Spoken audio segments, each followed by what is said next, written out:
Mbappé a accusé le Paris Saint-Germain de grossier et Paris a immédiatement déclaré que Kylian était un menteur. Mourinho parle vraiment enfin du retour de Güler à Fenerbahçe. Lunin pourrait effectivement se retrouver à l'Atlético et le président de Barça, Joan Laporta, parvient une nouvelle fois à entraîner le Real Madrid dans ses plaintes. Hola Madrid! Comme vous l'avez compris, il y a beaucoup de nouvelles importantes dans cette vidéo, alors regardez-la jusqu'à la fin. Mettez un like, abonnez-vous à la chaîne, je vous en serai immensément reconnaissant. On commence. Nous avons un problème. Le 1er juin, Madrid a remporté son 15e trophée de la Ligue des Champions. Regardez cette photo. Il reste très peu de place dans le musée du club.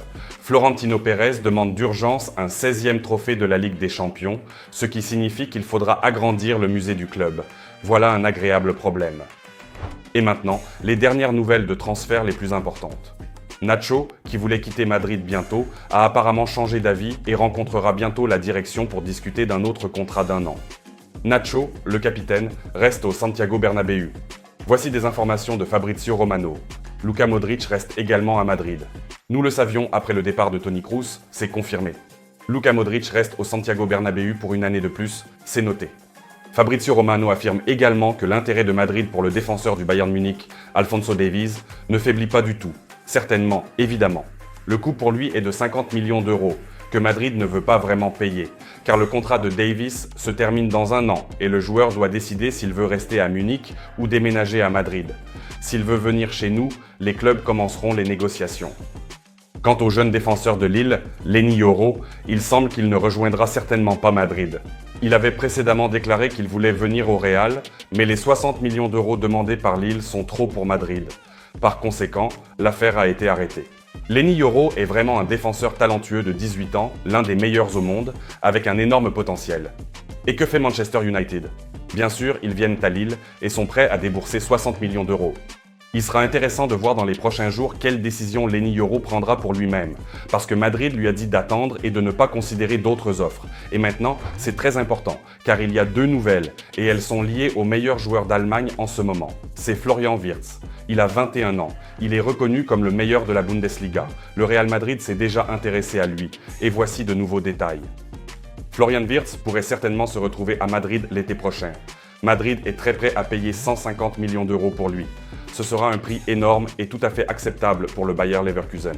De plus, ce plan d'achat de Florian Wirtz est lié au fait qu'après le départ de Carlo Ancelotti, Xabi Alonso, qui entraîne actuellement le Bayer Leverkusen, déménagera également à Madrid. Donc, il emmènera certainement l'un des meilleurs joueurs avec lui et Madrid aura ainsi une nouvelle jeune et talentueuse star dans son équipe. Mais cela se produira dans 1 an. Et maintenant, une nouvelle intéressante sur Arda Güler, qui a peut-être peu joué cette saison mais a marqué beaucoup de buts pour le Real Madrid. Les discussions ne cessent pas de savoir s'il sera prêté ou s'il restera à Madrid.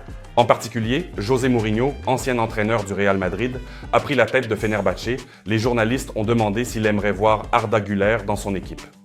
José Mourinho a répondu ironiquement.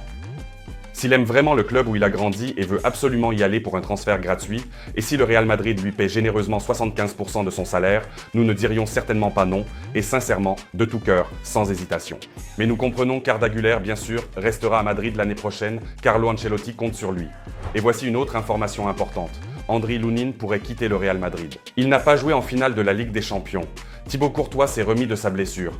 Andriy Lunin était également malade. Et Andriy Lunin ne semble pas prêt à signer un nouveau contrat avec Madrid. Bien que le club et nous tous aimerions que Lunin reste. Mais le gardien lui-même comprend que Thibaut Courtois est le numéro 1. Andriy Lunin sera le numéro 2. Il a naturellement beaucoup d'offres cet été. Et une très précise de l'Atlético Madrid. L'Atlético Madrid va certainement perdre Oblak, son gardien principal. Et bien sûr, l'Atlético veut acheter Lunin de Madrid. Notre club veut garder le gardien de but, mais comprend également la contribution qu'Andriy Lunin a apportée cette saison et lui donnera la possibilité de choisir lui-même. Voyons la décision prendra Andriy Lunin. Écrivez ce que vous en pensez, s'il doit rester, s'il aura du temps de jeu ou s'il doit construire sa carrière dans une autre équipe. Alors, le président de Barcelone, Joan Laporta, s'y remet encore une fois et en plus de discuter des affaires de Barcelone, il attaque également le Real Madrid. Voici une citation. Le Real Madrid est l'équipe préférée des arbitres. Et cela alors que, depuis des décennies, Barcelone est accusé de travailler avec les arbitres de manière indépendante et essaie de s'en laver les mains d'une manière ou d'une autre. Mais Joan Laporta devrait s'occuper de ses propres affaires et ne pas se mêler des nôtres. Voici une autre de ses déclarations. Kylian Mbappé à Madrid? Je préfère notre philosophie sportive. Il fait référence à l'accent mis sur nos propres jeunes talents. Et c'est là que nous avons vraiment une question. Peut-être, Joan Laporta, que tu n'as pas la possibilité d'acheter des joueurs comme ceux que Madrid achète? Peut-être. Parce que le Barça est dans une situation financière difficile, ils prennent constamment des crédits et sont bien sûr obligés de miser sur leurs jeunes talents formés au club qui jouent dans l'équipe. Bien sûr, ils ne peuvent pas rêver de gagner la Ligue des Champions pour le moment. Et en plus, pour conclure, juste pour enfoncer le clou sur le président de Barcelone, notons que Joan Laporta mise sur ces jeunes talents formés au club. Eh bien, comment expliquer alors que Barcelone s'intéressait à pas moins de 8 joueurs du Real Madrid en même temps? Voici tous les noms que Barcelone voulait également signer, sans exception. En effet. Rudiger, Kroos, Ceballos, Endrick, Arda Güler, Vini, Rodrigo et enfin Kylian Mbappé. Vous comptez sur vos jeunes talents ou vous n'avez pas acheté les joueurs de Madrid? C'est très drôle.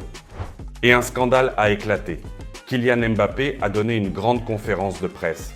Voici quelques citations puis l'essentiel. Je ressens un soulagement. Les premiers mots de Kylian Mbappé quand on lui a demandé son transfert au Real à la conférence de presse. Il a aussi poursuivi. Je veux remercier le Real pour leur travail, Florentino Pérez. Florentino a cru en moi. Je rejoins le meilleur club du monde. Je suis tellement excité, tellement heureux. C'est un rêve. Ce sont vraiment de beaux mots et si vous avez vu des photos ou des vidéos de Kylian Mbappé, il est vraiment heureux. Ensuite, il a parlé de la saison à Paris, celle qui vient de se terminer. Après avoir dit au début de la saison que je voulais partir, on m'a fait comprendre que je ne jouerais plus pour le Paris Saint-Germain. On me l'a dit en face, de manière assez brusque et grossière. Luis Enrique et Luis Campos m'ont sauvé, sans eux je ne serais pas sur le terrain. Ensuite, Kylian Mbappé a continué. J'ai essayé d'être positif. Et tous les entraîneurs, joueurs et le personnel m'ont aidé. Dire que je suis mécontent du PSG serait un affront. Un crachat au visage de tous ceux qui m'ont aidé à Paris. Mais certains événements et personnes au club m'ont rendu malheureux, c'est sûr. Ensuite, Kylian Mbappé a raconté qu'on lui avait menacé de ne pas jouer et de l'exclure des entraînements. Tout cela avait effectivement été rapporté dans la presse il y a un an. Mais les Parisiens ont très rapidement essayé de répondre immédiatement après cette conférence de presse. Et un initié du club a aussi déclaré ce qui suit. Mbappé, avec de telles déclarations, a aussi démontré un manque de classe. Et ensuite, cet initié a continué. Nasser Al-Khelaifi n'a jamais dicté une seule décision à l'équipe. Luis Enrique en a parlé, mais pour une raison, personne ne semble entendre ces mots. En revanche, dès que Mbappé dit quelque chose, tout le monde l'imprime comme la vérité. Voilà les passions qui se sont enflammées entre Kylian Mbappé et Paris Saint-Germain. D'un côté, Mbappé accuse Paris de l'avoir pratiquement maltraité et d'être prêt à l'écarter du football, en réalité.